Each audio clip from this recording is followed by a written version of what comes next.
Everybody knows it better than the band.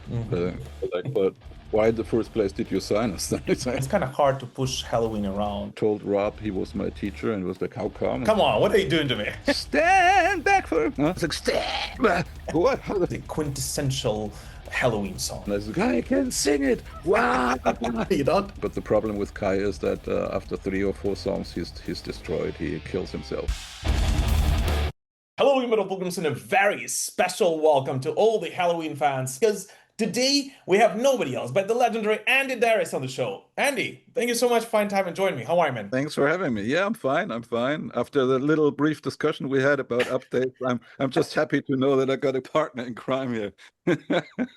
Wow, that's true. That's true. Well, yeah. For those of you who, just in case you don't experience such problems, both Andi and myself are, although savvy with technology, always have problems with whatever software updates that we have, apparently.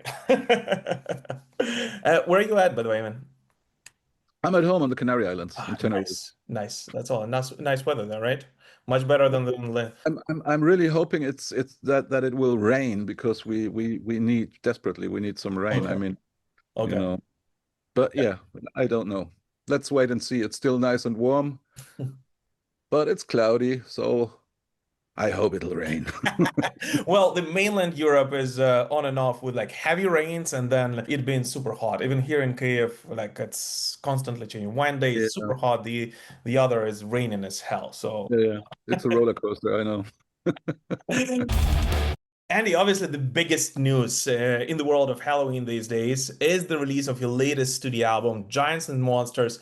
So first of all, congrats. Congrats on letting it out, and even more so, congrats on the incredible response from the fan base. So before we dive deeper into it and all the other questions, be honest, did you expect such an enthusiastic response to the album? Respect, I'm a bit superstitious here. I never expect anything. I just hope for it. And always knock on wood 3 times. Well, it looks like your superstition worked. Hey man, you never know. I mean, at the end of the day, as the last 30 years, and I'm speaking for my boys as well, you just write what you feel. And if it's the right time to the right place, then you win. If it's the wrong time and the wrong place, you lose. I mean, we had that roller coaster in the band. So the last 30 something years I'm in the band, I've seen that roller coaster, depending on which countries we talk about. But yeah, I mean, you never know. Actually, you just hope for the best. You do what you can do as good as you can with all the hobbyist in yourself. I mean, never forget that it's your biggest hobby that made you a professional musician. I think that's the main part. Don't lose that energy from the earlier days when you started out, grab a guitar for the first time, and you felt your heart beating, like, and everything was exciting. And this is something you have to, or at least I try to bring back as soon as I'm back home from the touring. Then I know it's guitar time again, because that's my love. Sit down with the guitar and just without any responsibility, just a fucking hobbyist, diddle and fiddle around and hope that there is something I go like, oh, what the friggin' heck did I just play? And yeah, since around about 10 years, I record everything, because as we know, hard drives are very cheap.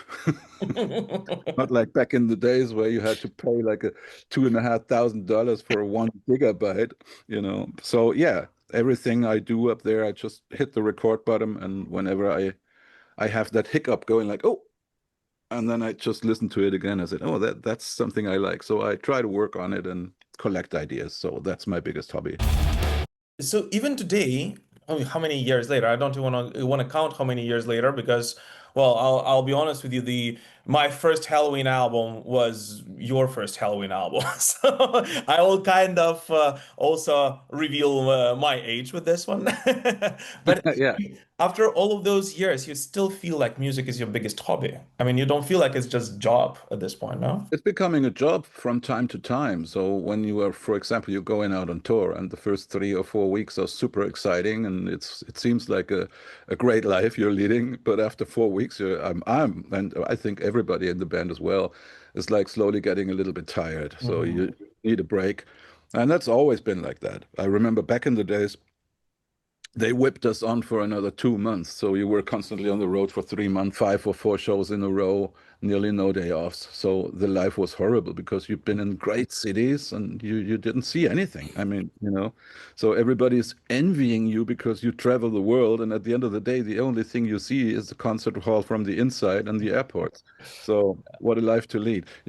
So yeah, this got much, much better now because the last 15 years we were able to travel a bit more luxurious and only play 2 or 3 shows and have 1 or 2 day offs and finally seeing the world. After a long career, you're finally seeing the cities you actually already played 3 or 4 times. So yeah, it's getting much better. But as I said, after a few weeks, you're ready to get back home, and most of us got family, and yeah, it's never gotten easier with a family. So you Hmm. have to actually try to combine that, which is nearly impossible. And you definitely have to have the right partner who Yeah, leads his own life and is not depending on you. Yeah. absolutely. And the hobby still goes on. As I just mentioned, sitting there with a guitar, that's my biggest hobby, collecting ideas. The work begins when my song is finished. So I Hmm. do my demo. That's always the greatest thing I can imagine. Sit down like with the laptop or down there in my studio and just listen to the finished results of my demo and like yeah, fuck, I love it. I love it. So I'm my biggest fan. Then the work begins Okay. when the boys pick my songs, and I know, okay, now you got to re-record it for real. That's where the work begins, actually. So yeah, it's always a mixture of hobbyism and professionalism. Um, and yeah, as I just mentioned, if it takes too long, it's really getting hard work. I remember talking to Sasha, when was that? A couple of years ago when you guys were releasing the self-titled album, right? And he kind of admitted that you all felt a little pressure, right? Because it was the first post-reunion album, and you really needed to show, your fans that, hey, this is Helloween, like actually united, and you're doing this grand thing. But do you feel like this pressure is completely gone now? At least that one by now, or do you still feel like this Pumpkin United is this Avengers Assemble kind of lineup that is, a big deal and Yeah, yeah. Yes to both of it. It's probably, as you mentioned, it's not has been that much pressure as the self-titled first appearance, like Pumpkins United appearance. But still, you felt that pressure that you want to do an album that is definitely in the ballpark. Mhm. Um, at an average as good as the last one, at least. So I'm quite aware that people love an album more than the other Mhm. for whatever reasons. In my case, it could be my first kiss or something like that. So this album will be the album forever. Mhm. Or my first whatever sexual or whatever experience. This is and the album which was playing in the background is probably the greatest album forever. Stuff like that. So I'm quite aware that people are connecting very personal things to an album. But at the end of the day, we should still end up in a ballpark where people say, yeah, it's at least as good or maybe nearly as good, something like that. So to be compared and be in the same ballpark is always something you want to achieve. But as I mentioned earlier, is it the right time? Is it the right place? Is this album too happy? Is this album too dark or whatever you do? So it's always trying to connect with the feeling of the time, and sometimes you're happy to do that, and sometimes you're out of the ballpark and you've been punished for it. And later, 10 years later, everybody comes up and says, "Oh, what a fucking great album!" I said, "Yeah, but back in the days, it didn't work." Like, for example, The Dark Ride. The Yeah. Dark Ride, like 10 years later, everybody was going like ape shit. Yeah, what a fucking great album! But when we released it, it was definitely the wrong time. So it needed a lot of time, a lot of time for the people to learn to love it or whatever it is. But yeah, so it could happen with every album. But I feel that the new album is definitely in the right direction. I think the people will love it. It's a bit more happy. So Mhm. a lot of people said, "Yeah, we love the self-titled album. It's great, but it's very dark." Mhm. Yeah, I understand. And in the sense of Happy Happy Halloween, there was not so much Happy Happy Halloween on it. This time we have a lot of that stuff, and I think they will love it. But I already hear the owls yelling from the trees. It's too much happy, blah blah blah. You can never satisfy everybody. You can't be everyone's darling. Well, I'll be honest with you, I loved it, right? I loved it from the very first listen. We'll talk about this in a moment, but especially myself being in Ukraine, I'm Ukrainian, I'm in Ukraine right now, right? And amidst all the possibly the darkest times in our existence, right? At least my generation for sure, hearing this album was like seeing a ray of hope, to be honest with you. And for many of us, heavy metal helps us get through these times, right? And especially with the lyrical themes that, we're all giants inside, and they're very encouraging. They sound like a ray of hope. So Mm. at least for myself, this has been Cool. a huge thing, actually. Mission accomplished. But regarding those lyrics, though, I mean, did you guys kind of feel like you want to do it purposefully, like to release such encouraging lyrics amidst the darkest of times, at least in Europe, in the last 80 years or so? Yeah, yeah, yeah. Well, it's definitely something that pops up automatically in the back of your mind that when you go through, yeah, darker times, put it that way, as an artist, you actually want always write something contrary. Hmm. Even like when there is like happy days, I think an artist goes more for the dark direction because happy everybody has. So give them something that they don't Yeah. have. And now we are living through dark times, so to say. So for me, it's a necessity actually to look for these more positive tunes. Hmm. So automatically we would do that, I think. Automatically you write lyrics and like with the light at the end of the tunnel thing Yeah. that really gives that ray of hope, not only for your fans and people out there, but for yourself. That's a very egoistic thing for Hmm. me. So honestly, I don't write songs for people. I write songs for myself. And because I expect myself and I see myself as a very average person with this taste of music and everything, Hmm. I think when I like something, there's a bunch of people out there who will like it too. So I never make my mind up, do they like it? Or is this Hmm. a hit? Or Hmm. I have to write in this direction because it's more commercial or shit like that. I mean, I don't want to see myself in these cuffs. Hmm. And unfortunately, still decades, we don't have record companies in the back who give you shit like not writing in this or that direction because you know what I'm talking about. Because the last number one album was something in this or that direction.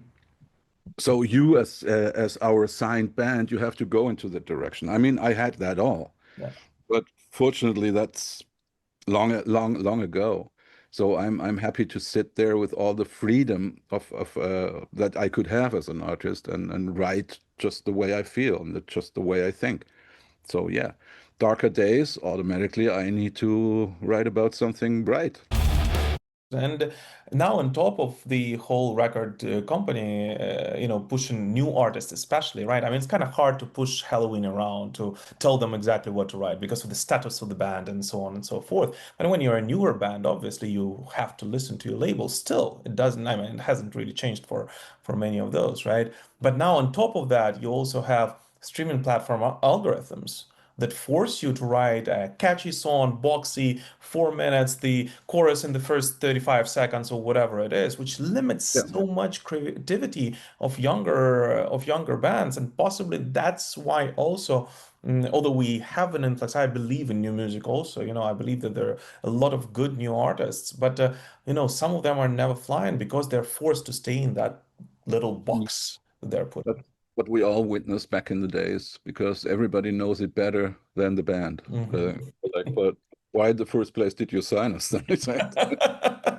so we have a hit songwriter. He composed this or that song. You have to play it and put it on your album. You're like, what the fuck?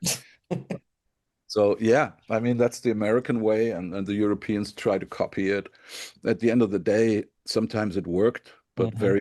very often it didn't work. So, but that's what we know now in retrospect. Mhm. back in the days, they thought it's the right thing to do, the right way to go. So there were so many ghostwriters for the biggest bands around back in the days. So, Yeah.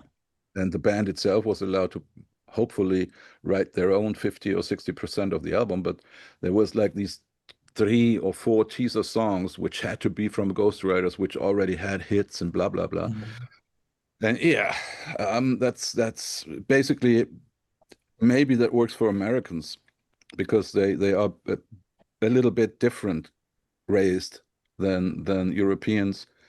But the problem was that the Europeans, the companies, try to copy the American companies, or very often these were American companies that you'd signed in Europe, like we did. Yeah. My first band, like Pink Cream 69, we signed with CBS, Columbia, Mhm. Casablanca Records back in the days, which then was bought um, by Sony Music later Mhm. on. But yeah, I mean, overall, that was the American treatment then, suddenly. And whatever the mothership said, the European branch had to do. So yeah. Um, but as you mentioned, when there are younger bands who are forced in a certain corset, in a certain direction or whatever, be aware that it's only the beginning.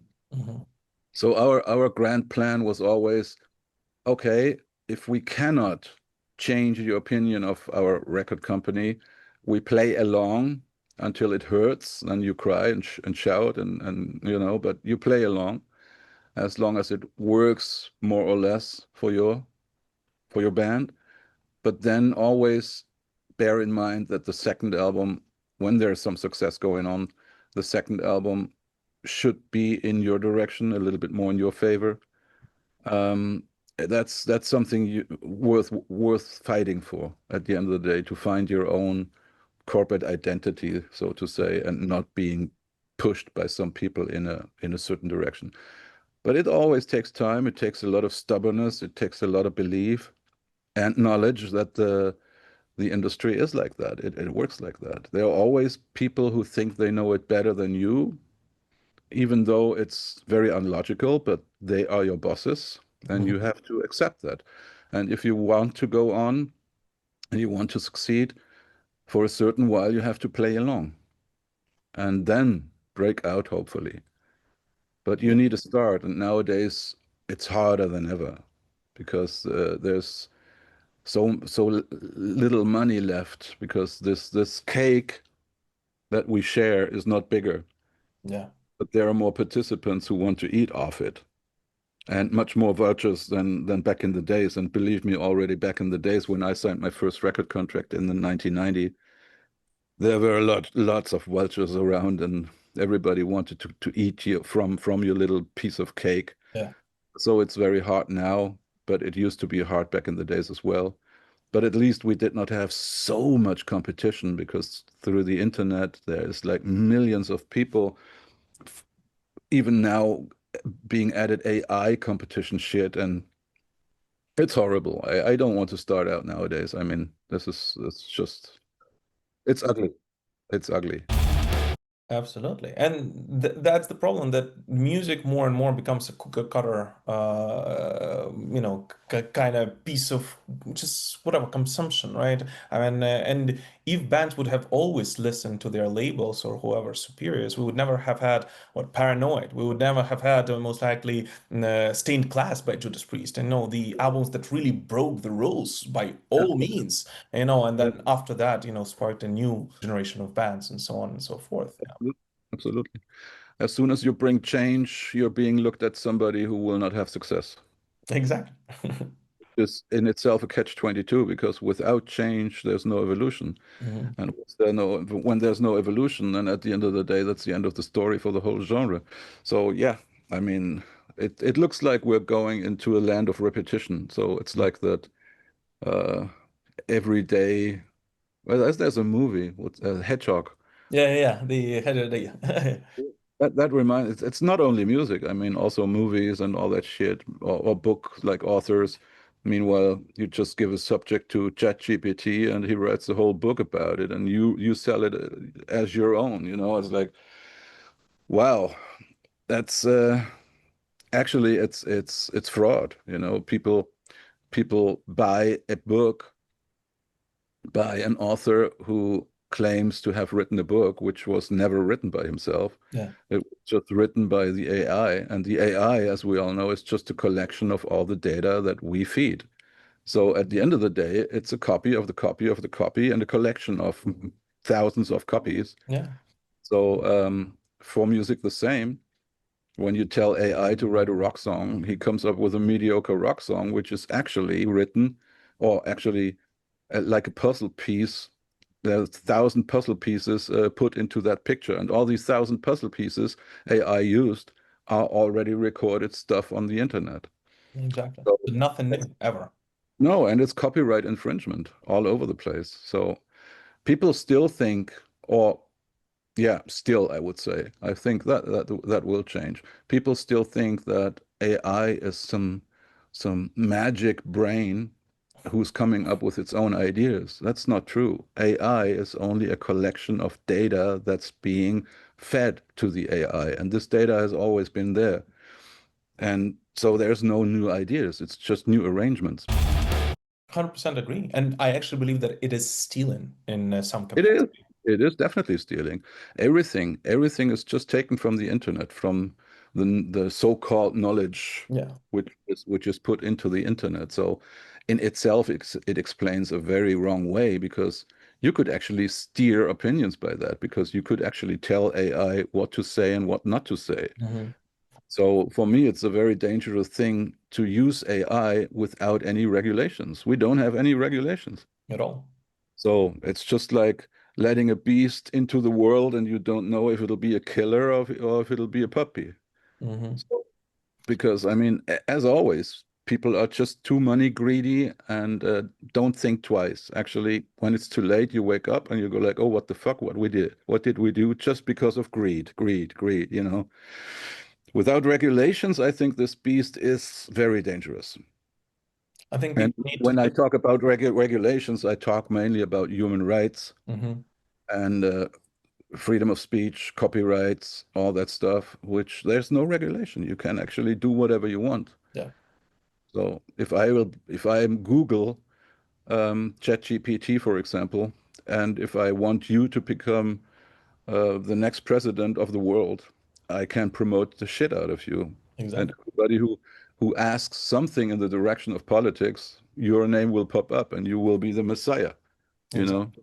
because they want it. Or if they hate you, they're going to destroy you. The craziest thing is that Frank Herbert described that in Dune, the prequels Dude, to Dune, like a gazillion years ago, and we still fall into the same trap that we've kind of known about. And I actually think, talking about AI, that there is also a false market and in terms of the name for AI, because we think about it as intelligence, when in yeah, that's what I reality think. it is just machine learning. And it was originally called, I work in an IT company in my day job, right? And it was always called machine learning. Then some Yeah. genius decided to switch it to AI, and suddenly it's no longer stealing, it's just creating your own stuff.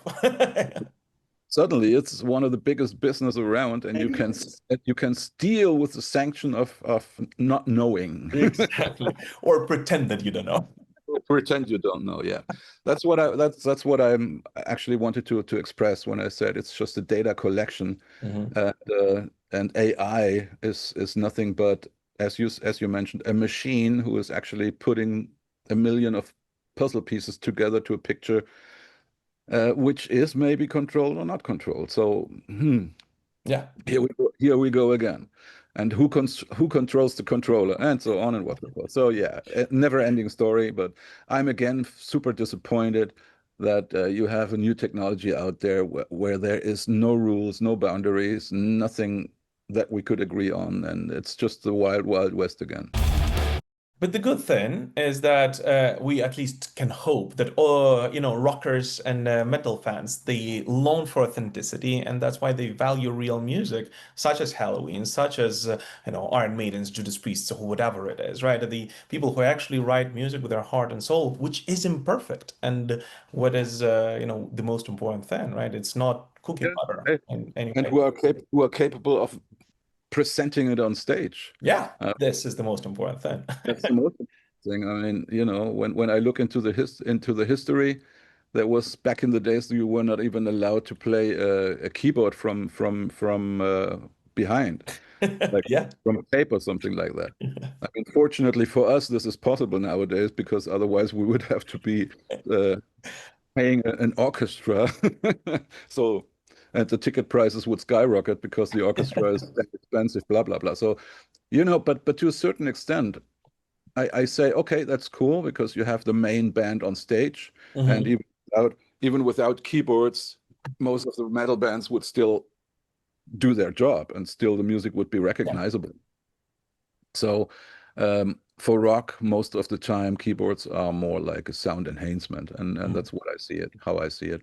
And that's what we tried already. We could actually substitute all the keyboards that we have with a Sasha could play it with a guitar. Yeah. There are guitar synthesizers. You played your guitar, but there's not a guitar sound, but a string sound suddenly, or a piano sound. And so it would be doable. We got three guitars. We could do that, but Hmm. we're lazy, so we're not going to do that. But we could. Nevertheless, I mean, yeah, it's very, very exciting where we're heading to. But I always tell everybody when he asks me about that, think about regulations. Yeah. Think about regulations because you're shedding so much blood on your way. You don't need to shed that blood. Why would you allow, and now we are in the music business, so let's talk about music. Why do we allow that all these great bands from the last decades are now being robbed? And Mhm. there's a new song from AI. No, it's not AI. It's a machine that robs bits and pieces of existing records and puts it together into a new song. Yeah. Just it's just a mega arranger. Yeah.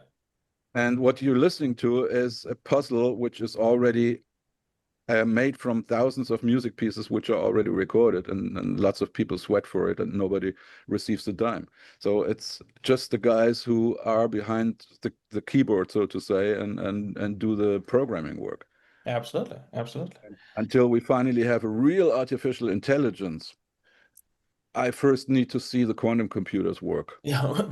That will most likely kill us all in the first days. Yeah, and That's that's the other thing. I mean, we don't need to go back to Orwell. yeah. Uh, there's new yeah, people who actually preach about, be aware that the first thing a real artificial intelligence would recognize as the biggest threat of the planet is humanity itself. Yeah. And this is something you You don't want definitely, to go to. and still we're talking about that shit like conquering the world and blah blah blah. I said, do your regulations, do your homework, and otherwise it's too late. But they don't. It's just like the big wild wild west. Everybody's grabbing money left and right. And then suddenly there's the first quantum computer who says, well, you know what? You are a bad guy. Fuck you. And you go like, whoa, what's going on? Yeah, suddenly everybody's bad guy because we are the biggest threat of the planet. That's definitely being recognized. But humanity has never been clever enough to actually do regulations before the big money, Unfortunately. The unfortunately. story is as old as the day itself, right? So, Yeah. and the planet itself. Now it's raining. Yeah.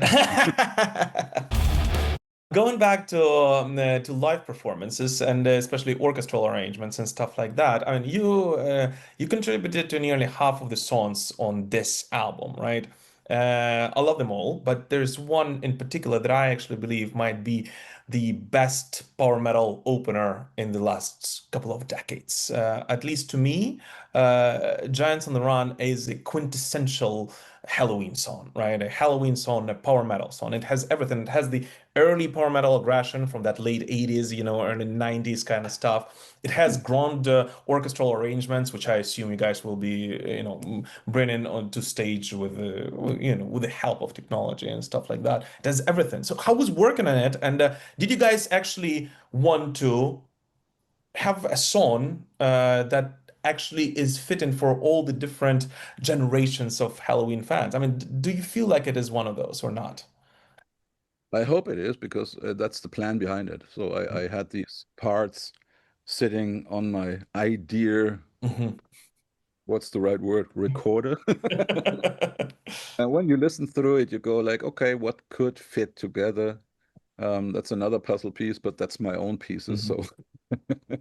So um, yeah, and suddenly I realized, okay, there's this verse. It's a very balladesque, dark verse kind of. And I thought, okay, together with that riff could be the opening riff, like da-dum, da-dum, da-dum, da-li-li-la.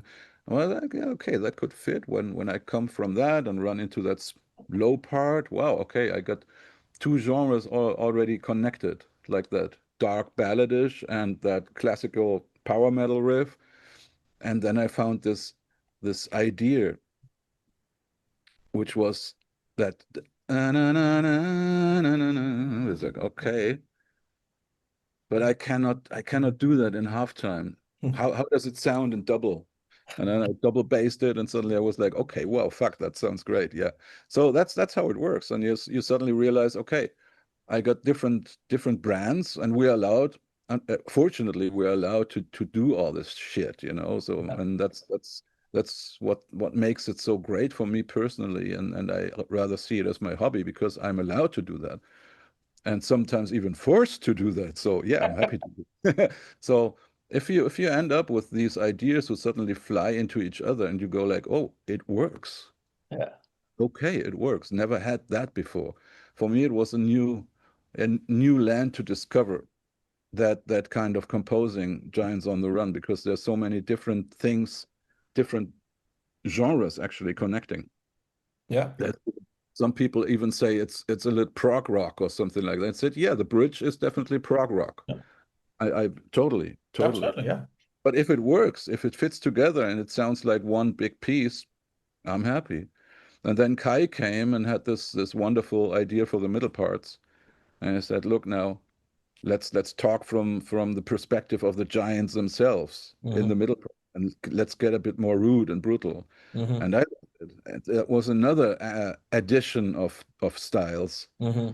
We also had some growl metal in it, and Yeah. yeah, I loved it. So yeah, I think Giants on the Run is probably a song which is going through in one song going through all the decades of Halloween. Absolutely. And it's definitely one of those songs which would not fit into the format if you would be forced by a record label to write a perfect Halloween album. Exactly. That's the kind of dilemma here, right? It is the dilemma because there's always two or maybe it's sometimes even three sides of the coin. Yeah. When we talk about different perspectives and different subjects that you write about, that's mainly the reason why Halloween always ended up with longer songs, Hmm. like 9 minute up to 15-minute songs, Yeah. because if there's a story to tell, you need the story to be told. So, and the story itself has ups and downs, like a roller coaster itself. And so you need certain parts to yeah to under for the foundation. So Hmm. you need certain lyrics are expressed more in a balladesque way. Some certain lyrics need more heavy, brutality. Some are more easy, happy. And when you write about a subject like Halloween or Keeper of the Seven Keys or the King for 1,000 Years, I mean, yeah, King for 1,000 Years, there was so many different aspects Yeah. because Yeah. sure, we transported that into the keeper's world, but actually it was all about politics. Hmm. So again, a reflection of the days. Hmm. Back in the day, that was the political situation with the Iraq wars and all that shit going down. There was so many sides of that coin you had to actually, or you wanted to actually talk about. So, and all these different lyrics need different musical parts. So there you go. Suddenly you end up with 14 minutes or 15 minutes, you know. So yeah, and Giants on the Run was great when Kai came in and said, "Oh, I would like to write about it in like the Bible perspective, like Uh-huh. the giants who really were on Earth, and back in the days they were sanctioned by God, and they Hmm. were the giants." And suddenly there was what like a switch. Hmm. Suddenly the giants were no more, and we were degraded to what we are now, Hmm. but still feel great inside. You know, we still feel that greatness. But Hmm. somehow, even in everyday's life, you're always pushed down by education, school, religion, whatever, and you're for several reasons, you are not allowed to express yourself the way you feel, like to be that giant, you know. Hmm. This is a very interesting subject, I think, and it goes more into philosophy, I know, Yeah. and religion probably, and maybe archaeology. I first heard the album when back in July, I think the label sent it to me, right? I mean, I loved it since the first listen and kind of been on repeat for me forever. But I played this song to the biggest musical critic I know, Mm. my daughter, who's 8 years old. Oh, My oldest daughter is 8 years old.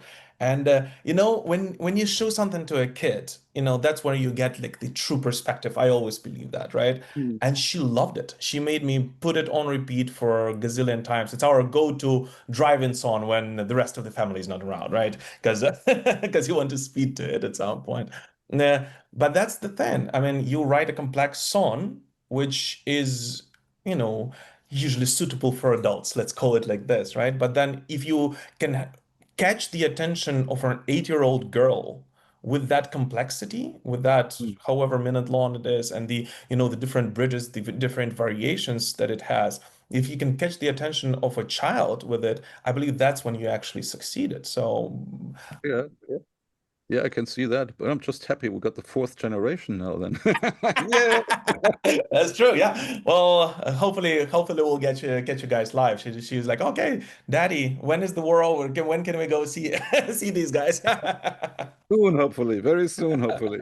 Yeah, yeah, definitely.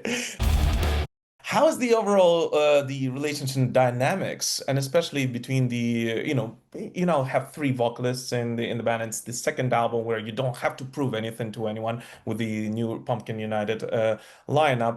How is the dynamics changed in terms of songwriting, especially for the vocal lines with three vocalists? Do you feel like you found this equilibrium already? Yeah, I think so. But to be honest, we gave all the responsibility to the producer. So Michael Kiske and I decided, we don't want to go through that arrangement process of 2 or 3 days in the studio discussing who sings what with the lyric sheets on your knees. And we just said to the producers, hey, we're gonna sing everything and you choose. Okay. Okay. That was the laziest thing to do because that means we had a few days of work, hard work, okay. But after that, we went down to the beach, enjoyed, and then in the late afternoon, we came up to the studio and listened to the final results. And yeah, I'd say 90% we loved. 10% was not so. It was like, at the end of the day, to be honest, we gave Kai a call and say, you sing. That's a good one. So when you write something, you don't have your voice or Mikhail's or Kai's voice in mind, right? I mean, you just write for whoever, and then you guys kind of pick it, right? Yeah, yes and no. I mean, Into the Sun, I realized when we recorded it for the Halloween album, for the self-titled album, I realized, okay, first of all, it was a big mistake to transpose it down 5 semitones. That was the idea of the producer team. It could have been great, but it turned out not to be great because suddenly it was not Halloween anymore. It Mm, was so interchangeable, interoperable. It could be a nice ballad for everybody. But I think we need a ballad which is not for everybody. It should be like more Halloween. I mean, higher pitch, and not everybody can sing it. yeah. That's the game.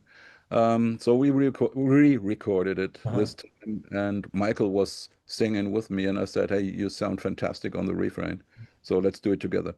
Okay, cool. So um, this is Tokyo. I was actually thinking about Michael because the verse needs the second voice. It needs to be two voices in the verses. Hmm. So I thought, okay, Michael, you have to sing here as well Hmm. because it's the most natural thing to do if you got two and a half singers. So that's the Michael's joke. We Yeah. are two and a half singers. That's true though. I Yeah, mean, yeah. Yeah, I mean, Kai sounds fantastic, but the problem with Kai is that after 3 or 4 songs, he's destroyed. He kills himself. okay. So, yeah, that's why. He compensates it on guitar, right? So Absolutely, he's good. absolutely. So, but Michael Kiske is right. We got two and a half singers. That's all right. But yeah, so I always think about it. I have much more freedom. Uh, Whatever I write is singable. If I Hmm. can sing it, I think Michael can sing it, or vice versa. Depends on if it's a more a rock and roller, like out of the stomach, it's Yeah. probably an Andi or Kai. If it's that classical metal opera Yeah. hymn, then it's definitely Kiske. Mhm. So yeah. And there are some surprises where he sounds great, where I would not have expected it, and Mhm. vice versa. For example, the middle part in Giants on the Run, I thought when I heard Kai's demos, because he said, yeah, you got to sing it like here and blah blah blah, and I could do the growl voices, and I said, no, you're gonna sing the whole middle part Mhm. because you sound fantastic on the Mhm. demo. So, Mhm. oh really? Oh yeah, yeah, yeah. And it's always great surprises sometimes when you have three singers, two and a half. Then you should actually listen to each and everybody because of these Yeah. surprises. I'm always surprised when I hear my song suddenly sung by Michael, because I think, wow, okay, I love it as much as I love my own voice on it. Mhm. Mhm. So why not doing that duet like we did in Into the Sun, Mhm. or also in A Little Is a Little Too Much, I think. Mhm. Mhm. Uh, I am more that, I don't know, Paul Stanley, Ronnie James Dio, whatever shouter, Yeah. or try to be. And I like myself the way I listen to myself on the demo, on my own demos. But when Michael is then singing it, I go like, oh, what the fuck? It's great as well. I could not imagine it, Yeah. but suddenly you hear it and you go like, okay, we should not throw that into the bin. I mean, we should definitely use it as well because it's just great. So yeah, that's that. It's cool to have that versatility. I mean, you can't do whatever you want, put it that way. That's awesome. And I love that you guys have this chemistry now. I mean, for example, as I said, I've been following Halloween for what, 30 something years or something, right? And when I heard about the Pumpkins United, lineup, the reunion, union, whatever it's called, you couldn't call it a reunion. It's a whatever weird mixture that that this came to be a beautiful one, of course. Completion. Yeah, completion. That's a good one. That's a good one. I immediately thought, I was like, how is that gonna work? But then for example, being an Iron Maiden fan, I realized, hey, it works with three guitars in Iron Maiden, right? I mean, and everyone was also thinking, I remember thinking before Brave New World, like, how the flip are they gonna do, the Power Slave with three guitars? And it works, Yeah, they made it work. So, and the same with you guys. yeah. It's always a nice surprise when you have a third voice suddenly, which was not originally there, but Mhm. adds most of the times to, I would say 90% of the times you add a third voice and it goes Mhm. like, wow, it sounds so orchestral and Yeah. so big suddenly, which you did not have with two guitars. You had to very often use some tape in the background to fill it up. But now with three guitars, I mean, we said goodbye to lots of these keyboard tracks who are like in the back, like organs or whatever, which is now played by the third guitar, and it makes a lot of sense. You mentioned a very interesting thing, how you love how Michael is, performing some of your songs, right? Can we expect, and with the upcoming tour especially, which is starting, by the way, guys, a new tour is starting out in a couple of weeks already, which I'm sure if you're watching this far into the interview, you are queuing up to see Halloween live. And can we expect some more of the 1990s and early 2000s songs in the set list as well? Yeah, there are quite a few. Oh, really? Quite, yeah, definitely. There's lots of songs which we never played, or lots not, but a few, Mm-hmm. uh, quite a few, and there's quite a few songs that we didn't play since like forever, since Mm-hmm. 25, 30 years. It's Wow. like, yeah. So yeah, lots of work for Michael, some work for Andy. Sometimes I feel that I'm getting more and more stupid with every year because you think you still remember all the lyrics and you go like, oh fuck, I don't know them I anymore. really don't. Even your I, from like yeah. No, even my own songs, I have to look for the lyrics. I mean, not completely. I know most of the times I know the Hmm. first verse. The second verse, it's like, oh fuck. Did I write that? Oh, that's what I read. Okay, yeah. So yeah. But yeah, I was always so proud actually back in the days that I know my lyrics, I said, yeah. But it's easy to say when you only have 3 or 4 albums out, but now we get so many albums out and suddenly it's getting so many songs that you have in your head or you don't have in your head anymore. So yeah, it's okay. I think that's only natural. I think creating a set list at this point in your career is fucking nightmare. I can't even imagine how you guys are doing it. Yeah, but we had a lot of help from the Halloween org, Okay. Halloween.org. Yeah, yeah. We asked the people what is your list? Give us your list. And then they Were you had like this. surprised by some of the choices there? Yeah, yeah. Which are in the program now because Hmm. they were in the top 20, and you go like, okay, wow, Oh, okay. So let's do it. And well, quite a few songs that I was like, okay, yeah, let's do it. So yeah, it should be very interesting. yeah. Even though there's a lot of songs that we had to add now, played like 20 something songs, and now we had to add another 6 songs because there's fortunately lots of these big concert halls sold out, and we had a chance to book a second night.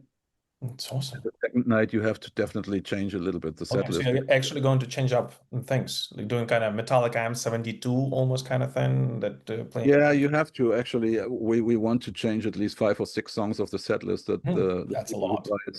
Yeah, but the people who buy a second ticket, they should not actually see the complete copy of a show. No. They just watch Now I yes. want to see you guys live even more so. Come on, what are you doing to me? Yeah. Well, it's a lot of work. I know the boys are in the rehearsal room since 4 weeks, and Michael and I had been there for 2 weeks now. Not even, they're 12 days.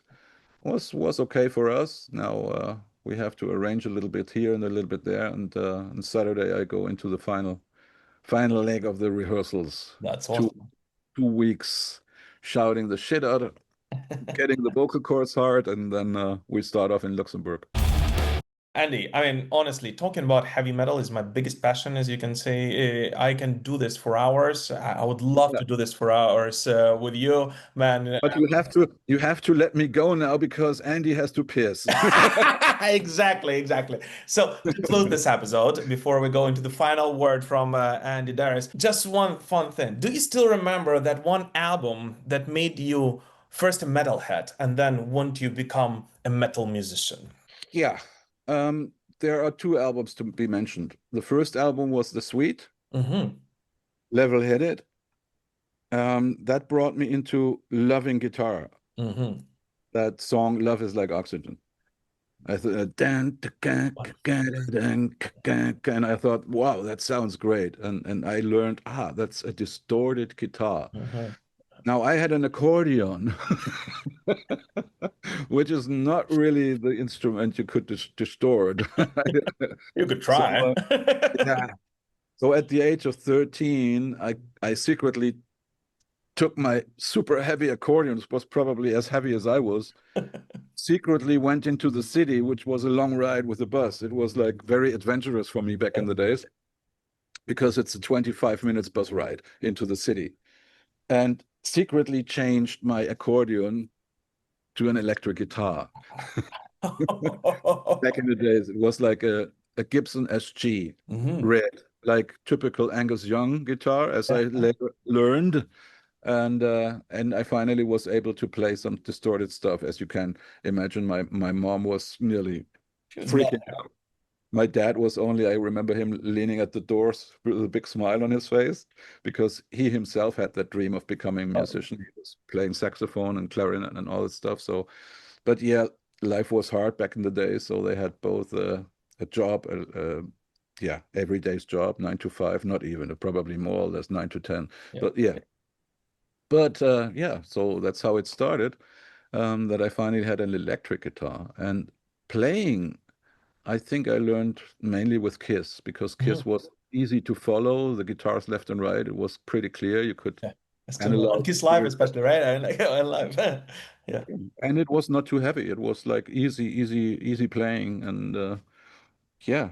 And so my love started with metal music because Mhm. it was through the distorted guitar I found hard rock, melodic metal, and yeah, loved it to death. Later on with Judas Priest, I learned to sing. I told Rob, he was my teacher, and he was like, "How come?" I said, "Yeah, about this the Tokyo shit, Unleashed in the East."